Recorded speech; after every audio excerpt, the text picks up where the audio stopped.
सुरभि कुमारी जी, नोएडा से। राधे राधे। जी, राधे राधे महाराज जी। महाराज जी, मैं सबके लिए अच्छा सोचती हूँ, लेकिन बदले में लोग अच्छा नहीं करते हैं मेरे साथ। बस महाराज जी, फिर मन अशांत हो जाता है ऐसे में। महाराज जी, उस समय कैसे? कैसे समझे कि लोग अच्छा नहीं करते आपके साथ? आप लोगों के साथ अच्छा करती हैं, ये आप कैसे समझे? किसका प्रश्न है? कैसे आप समझे?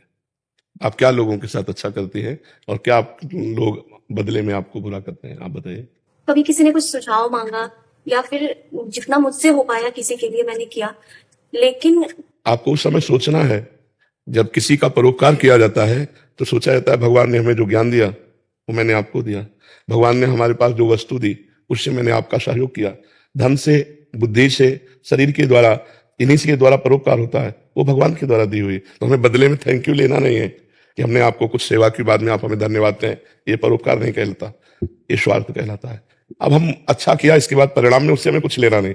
अब वो जो हमारे साथ बुरा बर्ताव कर रहा है वो हमारे कर्म की पवित्रता के लिए, हमारा कोई पूर्व कर्म है जो अपवित्र है, पाप कर्म, उसको पवित्र करने के लिए भगवान उसे निमित्त बनाकर कटु वचन या कटु चेष्टा करा रहे हैं। जो संत भाव में, अध्यात्म भाव में चलते हैं वो इस विचार से युक्त रहते हैं।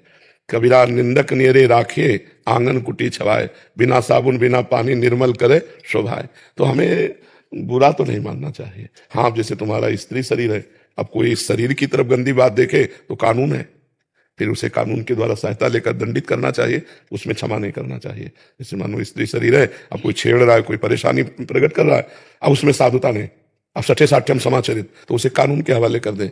बहुत सुंदर सुंदर कानून बने हुए हैं बच्चियों, स्त्रियों, माताओं, बहनों की सुरक्षा के लिए। ऐसे साधारण व्यवहार में यदि कोई ऐसा, तो फिर उसमें क्षमा कर देना चाहिए और ये सोचना चाहिए मेरे ही किसी अनुचित कर्म का मार्जन कराया जा रहा है, क्योंकि भगवान ईश्वर सबका विधान जो करता है वो अमंगल नहीं करता, वो मंगल भवन है, मंगल ही हो रहा है। यदि कोई हमारी निंदा कर रहा है, कोई अवहेलना कर रहा है, कोई तिरस्कार कर रहा है, तो हमारे पापों की सफाई हो रही है।